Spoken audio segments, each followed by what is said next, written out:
Good evening and welcome to Bronx Talk. In the early 80s, New York City established its first BIDs, Business Improvement Districts, that cover an area where merchants pay a fee in order to fund projects that help with promotion, security, sanitation, and other services that help the business district and the community stabilize, grow, and thrive. Maybe we ought to put an asterisk next to the notion of improved sanitation, because that's one of the issues that brought our guests to Bronx Talk tonight. We'll explain why. So let's talk about the BIDs, the Business Improvement Districts in the Bronx, with leaders from two of the borough's 12 BIDs.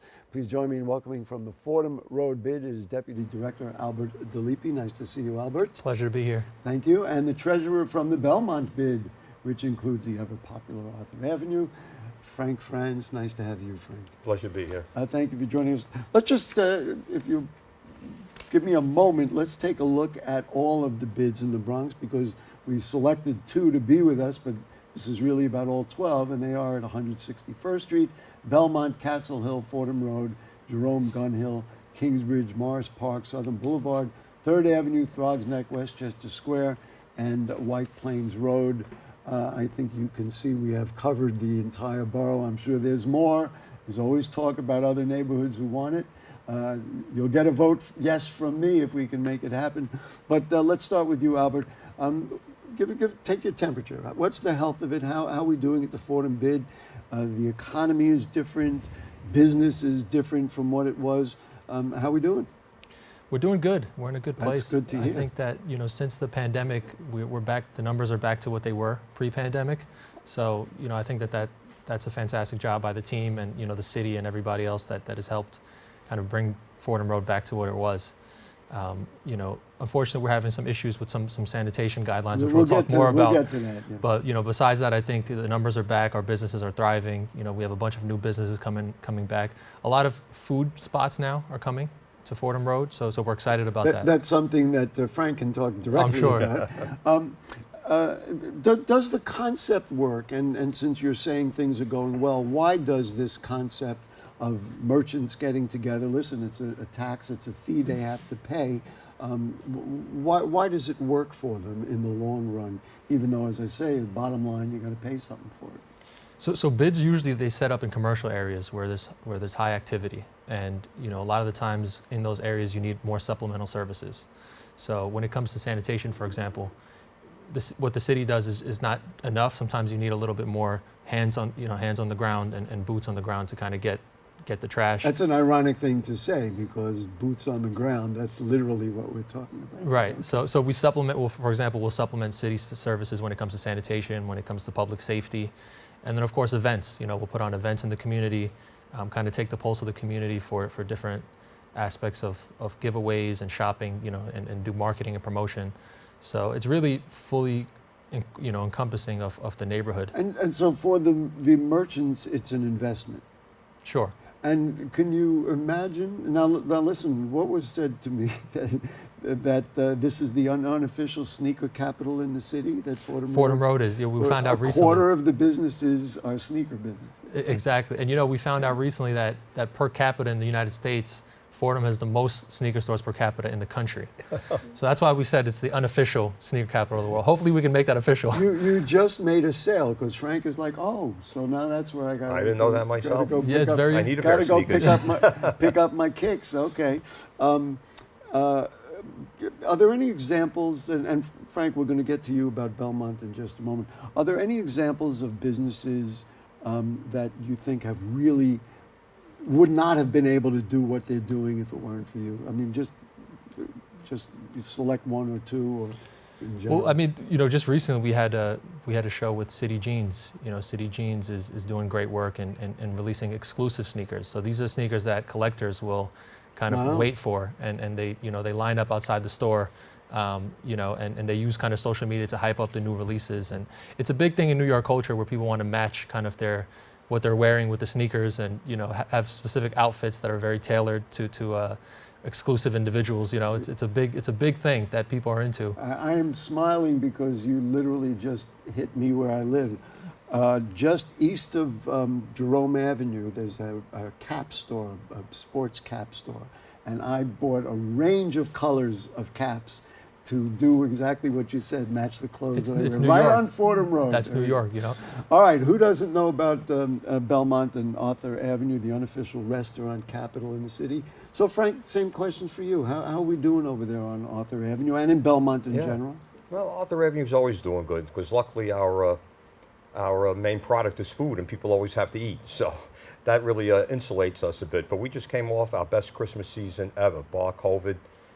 Best Christmas season best ever. Christmas season ever. The lines at the stores, the merchants did great, the restaurants were packed. The weather was good for people to come down and shop because more than 83.5% of our business comes from more than 5 miles away. So it's largely from Westchester, Connecticut, Long Island, but we also pull from all 5 boroughs, even Jersey. I'm sorry, I'm still stuck on the best Christmas ever. Now, there have been Christmas celebrations, there have been decorations, thank the Belmont BID for the lights and all that they do. Why was this year? Do you have a sense of what works? I'm 'cause talking- they abandoned yeah. other places? I mean, what worked? No, I'm just talking business-wise. Sales were the best. It was the best business season for Christmas we ever had, according to our own merchants. Wow. People broke all records in sales. And what contributes to that? I mean, the great food, we know all that. Well, I mean, I think it's a couple of things. For one thing, you have rising prices in food, and food in Belmont, I'm not saying hasn't gone up also, but it's always been very competitive. We have a lot of competition in the neighborhood. We have quality products, as everyone knows, but we have a lot of variety at a good price. So if you're looking to save a little money, our neighborhood becomes more and more in vogue. Plus, we've had great, publicity. As I said, the weather was great. The day Christmas falls on and the weather makes a big difference in how many people have time to come down and shop. Yeah, as much as the BID would like to take credit for that, that's probably. Oh, no, we can't, but it helped. I want to ask about the Belmont market, which really has changed over the years. I remember when you'd walk in from Arthur Avenue on the sides, those places were not occupied, and now they're really coffee and a bar, et cetera, et cetera. And the Bronx Beer Hall has really found a home right there, and it's practically the geographic center of the borough. What has the Belmont market done for? It's almost like it has tentacles throughout the. People come in, for the holiday, but then they go out and get some food. Well, the market's a real landmark. It was opened back in 1940 by LaGuardia himself, who came to open it. And originally, it was opened so that you could get all the push carts off of Arthur Avenue and bring them indoors. That was the purpose. And it's one of the few remaining public markets that is still left operated by the city. But yeah, the stores have changed over the years. Obviously, there's no more, big carts in the market anymore. And a lot of the businesses have grown. There are a few businesses that have been there since 1940 that are still there. Mike's Deli, can we assume? Mike's Deli's been there a long time, absolutely. And there's quite a variety. And the beer hall is something different, right? Because of the beer hall, the market stays open much later now. I'm not saying all the booths are open. And also people come in and sit down and stay a little right. while. They eat, they drink, there's cafes And in the if market. I could just say something, Of I course. think our neighborhoods balance each other out fantastically.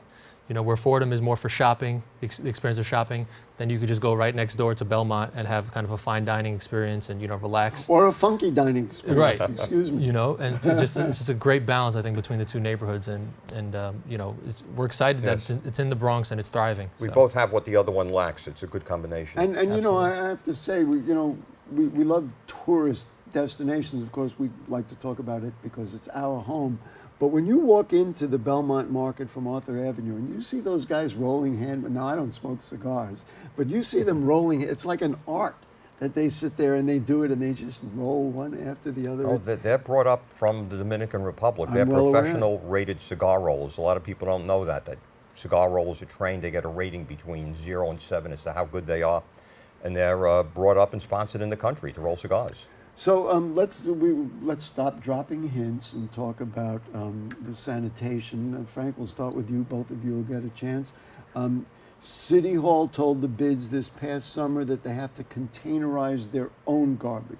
So Frank, if you could describe what had been going on with DASNY, the Department of Sanitation, and where we are at now.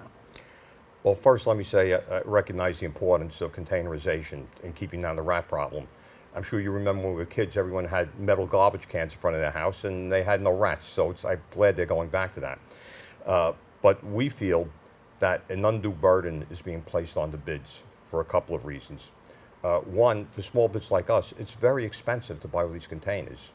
What we used to do is we used to streep up bags of garbage and leave the bags by the street barrels, garbage cans, and the garbage men would pick them up So as in they other made words, their rounds. there would be an official sanitation garbage can, and then you would put the garbage around it, and then when they came to pick up Right. their garbage, they would just pick up the whole pile. And I think the important point here is, or one of the important points, and we get along very well with our sanitation department, it just seems there's a lack of direction coming from further up, that there's so many questions that we have unanswered. But, private businesses have to have private sanitation to take away their garbage. Residents have to conform to the city rules. They produce their garbage, they got to get rid of it. This is not our garbage. The BID doesn't produce any garbage. We're out there sweeping up the garbage on the street, helping sanitation do their job. That is fascinating. I was thinking when I heard about this problem that it was a case of, well, of course, every business has refuse or whatever. You're saying that it's really all the refuse from everywhere in the neighborhood. We're picking up garbage on the street. We're not picking garbage from any business or any resident. We're picking up garbage that would be littering the Albert, floor. I know you feel strongly about it too. Where are we at, and how does this affect the unofficial sneaker capital of New York City? Well, I'll say, this is one of the times where all the bids are pretty much aligned on this point. That's why I put all 12 on this. And not just in the Bronx, this is bids in That's New York true. City as well. So, beyond just that list. But, to Frank's point, I think that bids by nature are supplemental, right? So we put the liners inside the cans, and then we collect them and leave it for Department of Sanitation You to pick put the up. liners inside of the public cans? Yes, Oh. right. And then we leave it for sanitation to pick up. What the city's really asking us to do now is kind of do their job for them. It doesn't seem like it's supplemental anymore. If we're being asked to containerize everything and then be paying for it ourselves, containerize everything, and then, take care of the trash. So I'll just give you some numbers on the Fordham side. So 33% of our budget goes to the sanitation. Now, if we were 33% of the bids annual assessment annual assessment goes to Okay. sanitation. Now, if we were to containerize, and we produce about 12,000 bags a quarter. So that means that's 12,000 bags. 12,000 bags a quarter every 3 months. I'll say manage because we don't actually produce it. Like Frank said, we're cleaning it up. We're cleaning it up. So that's 12,000 bags that now have to be containerized. Now, mind you, we estimated, it's a rough estimate on Fordham Road, it's going to cost us about $250,000 to put these containers in place. And What is that cost? What comprises that cost? well, it's the containers themselves, the insurance, maintaining it, all that kind of combined, and the amount that we would need, because mind you, it's 12,000 bags. So just think about how many containers you would need on a street that's already crowded, mind you. I mean, the sidewalks already have a lot of issues. Also, these containers were designed to be on the street.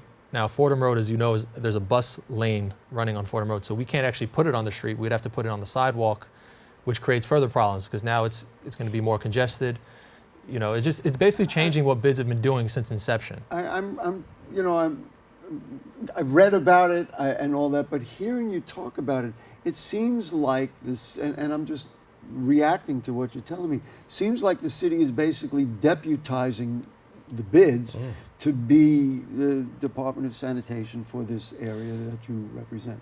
That's how we see it. And again, I'll preface what I'm saying with the fact that we love Department of Sanitation. We think they do a fantastic job. We just don't think that it's fair for us, and we're not even against necessarily containerizing in the fight against rats. We're sensitive to those things. But to ask bids to pay for this, you got to understand bids come in different shapes and sizes. There's some bids with budgets that that are much smaller than even Fordham Road, and in Fordham Road it would be difficult. So imagine bids that have less of an annual assessment than us. We're getting a lesson on the trickle down of what raises costs. So let's just say that you were to do it and accept this without protest. You would have to then charge the businesses more, a higher percentage or whatever it is that they would have to pay. And then if they have to do that, guess who is going to pay that fare, right? So in other words, it would be a trickle down all the way to the consumer and to raise the prices. Am I you're looking at me? I'm not. Am I Well, saying the right thing? I I know you don't want to go there, but I'm just. we don't want to go there, right? But that's what we hear about now that we're analyzing what really raises. And then the if I could costs. bring up some other issues too, is Sure. there's illegal dumping that happens as well, especially on Fordham Road. That's a big one, and a lot of the times that happens because of the street vendors. Question is, if there is illegal dumping now, is the bid going to be fined for that? How is sanitation going to determine what's illegal dumping? And are they expecting you? Let's just say on a side street of Fordham Road, on Morris Avenue or something like that, somebody does some illegal dumping. They're expecting you to pick that up. Well, we don't have the answers to that. That's the question. And then also, it's what about neighborhoods that don't have bids? What's happening over there? So are we being punished in neighborhoods that we have bids? Because you've done the right thing. Because we've done the, it's, Frank, since he mentioned the numbers, I understand now it's 10% of your budget. Of course, your bid is much smaller than the large Fordham Road bid. Well, we spend about a quarter of our budget on sanitation. A quarter as it of is your budget already. Wow. Buying these cans would be tens. Already you spend Already. Right. And for us, these cans won't cost $250,000, but they will be tens of thousands of dollars. And as Albert said, if we put them in the street, we're taking up parking spaces, and that's one of our most valuable assets. We are always losing parking spots to different DOT projects, and as I explained earlier, since most of our customers come by car, it actually limits the business we could do. We have some pictures. If we could show the pictures of, it's like a before and after here. I think this is in the Belmont district, if I'm not mistaken. There you go. So you can see beforehand and then after you folks do your work, and that is not garbage from the restaurants or the businesses. No. Let's just roll through a couple of those if we could.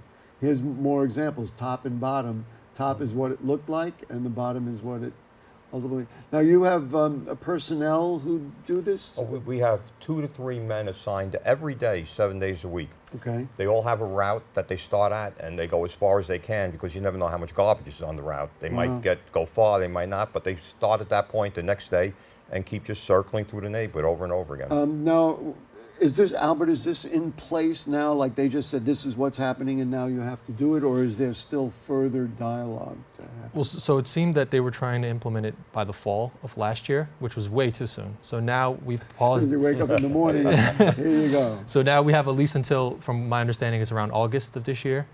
Again, we're asking that the city is sensitive to our concerns and maybe scraps this altogether or comes up with a solution that's not so cookie cutter, because the neighborhoods are so different. It's difficult for you to do this in all neighborhoods in New York City when they're so different.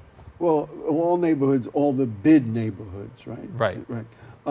Have there been fines, Frank? I'd heard that there were fines. Have they levied fines because of this new activity yet, or Not has yet, it really happened? and we're not sure how that's going to work either. Are they going to levy it against the individual, against the bid? How much are they going to be? How strict are they going to be? There's a lot of unanswered questions, which is part of the There problem. was a quote in one of the local papers from here. The agency offered bids a number of alternatives to bags, including different kinds of bins or street containers, storage facilities, or dropping trash off at sanitation garages. That was the DSNY spokesperson via the Bronx Times. You want to comment on that? We don't have a vehicle to drop stuff off at, nor do we have any location where it could be stored. It would have to be stored on the street. And it would greatly slow down our efforts because now people have to bag something up, walk back to a container, put it in, go back to their route. And, even the Fordham Road bid, which is small, stretches out over 20, 30 blocks. So now you have people walking all over the place, and it'll probably greatly reduce the amount of garbage we could pick up, which is not something we want to do either. Is there anything else either of you want to say about this issue? Because I got something else I want to bring up. I think Frank said it perfectly. Let me ask it this way: are council members supporting your efforts? I mean, each of you have. Yeah, so we have 2 council members in our district, Councilmember Sanchez and Feliz, and they've been very sensitive to what we're saying as well, because as that well as the certainly community could boards. I help. will say, And the community board. the 3 community boards in our district as well. And for you? Oswald Feliz Feliz is is ours, your and he's counsel. been very supportive of the bid, and I'm on the community board there, And 6, that'll- and we're opposed to it also. I want to ask about something else that happened with merchants across the country, especially during the pandemic and after the pandemic. I know Fordham had issues with looting and Right. all that, and A lot of the stores, I think it's widely known that a lot of the drugstores, Rite Aid and some others, are closing because of crime and because of theft. How are businesses doing as regards that? Yeah, I mean, I think theft in general kind of is a citywide problem. I wouldn't say that it's just on Fordham. You know, it's something that we've seen throughout the city. But Fordham, you know, the thing is, so with Fordham Road, the name is so in demand that businesses don't stay vacant or properties don't stay vacant for too long. You know, we already are hearing some businesses coming to Fordham Road to replace some of those that are leaving. For example, there's an IHOP coming. You know, like I said, more food destinations that are quick. You know, and maybe that is related to crime, right? Because it's harder to steal a burger than it is to steal behind the counter. So. But in a way, maybe that's good because people will come and they'll stay a little longer. They'll have a cup of coffee, or you know, even if it's an establishment, they can go into a bar or whatever, and then continue on their day. That's probably a useful thing. What about at Belmont? Has there been a spike in it?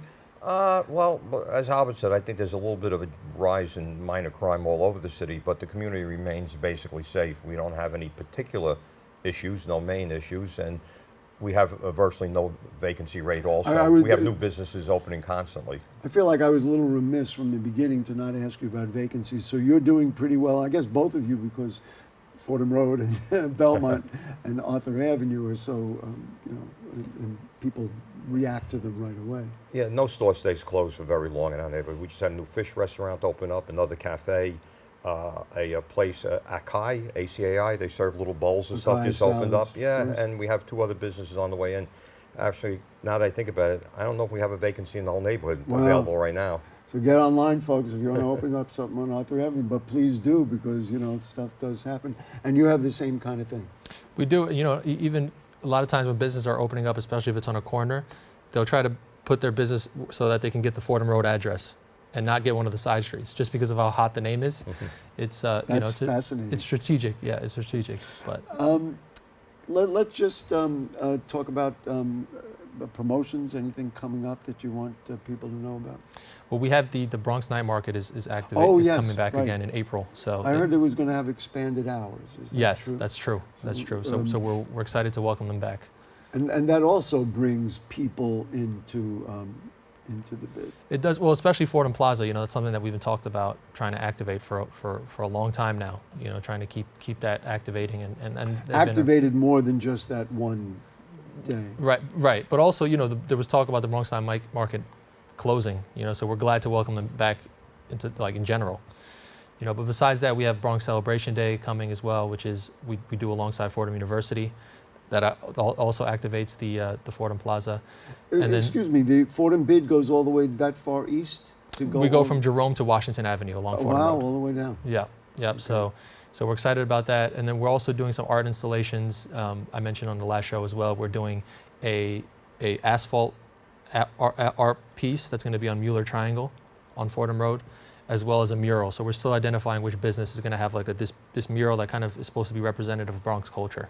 You know, in a way, we talked about a lot of the things, and I didn't really mention cultural events and other things when I gave a list of all the things that they do.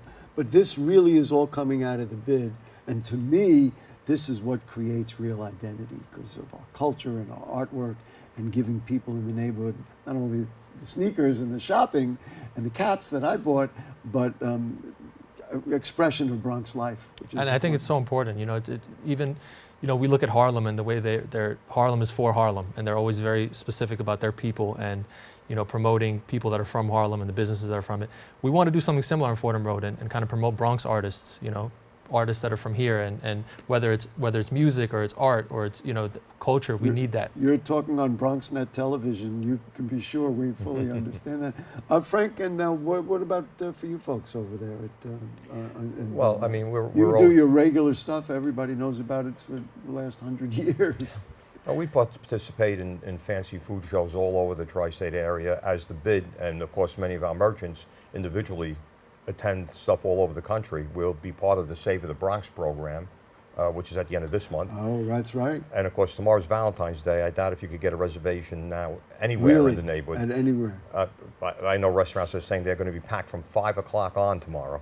Well, I'm going to make a suggestion to all my friends and neighbors in the Bronx. Then hop on down to the Bronx Beer Hall, hang out a little while. You can get nice sandwiches. You can do all those kinds of things, and then you don't have to worry about getting a reservation, and you'll still be right in the center. And tell them Frank sent you. Tell them Frank and Gary and Right. Albert sent you. And is there a way, or is it necessary to capitalize on the big Christmas, or it's just going to organically develop? Right, we don't have to do any advertising for Christmas. People just come. Just like Fair Augusto, our annual event, we do no advertising for that, and we end up with 20, 25,000 people coming. As a matter of fact, I don't know if we could handle any more on the street, so.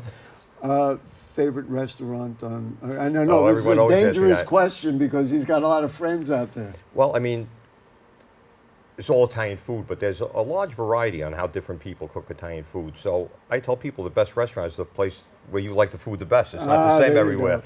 So it's not. I knew he was going to bail out of that one. But we also have a lot of different atmospheres. Some are romantic, some are the type of place you go to before you go into the Yankee game, some are more family, so there's something for everyone there.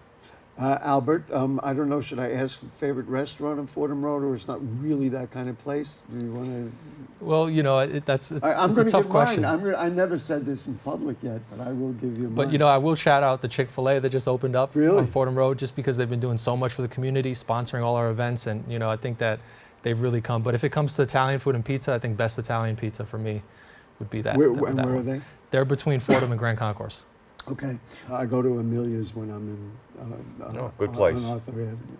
So thanks, guys. Albert Dalipi, you keep us in touch with what's going on at the Fordham BID and what goes on with the sanitation, and you also let us know what's going on in No Arthur problem. Avenue, and we'll go and we'll sit in the Bronx Beer Hall and have a brew, and that'll do it. We thank our producer for tonight. It's Urelis Encarnacion. The director is Will Guzman. Mari Moran on graphics. Ian Neville is on audio. The editor is Yessi Diaz. We have a cast of thousands who work with us here in the studio. And of course to you too, the people of the Bronx, the best. That's why we're here, the people of the Bronx. Next week, by the way, we're going to do a show on Hostos Community College, one of the most important, iconic institutions in the Bronx. And the president will be here and we'll talk about all kinds of things. So that'll be next week. So as we always say, if the curtain don't fall and the creek don't rise, we'll be back next week. Good night.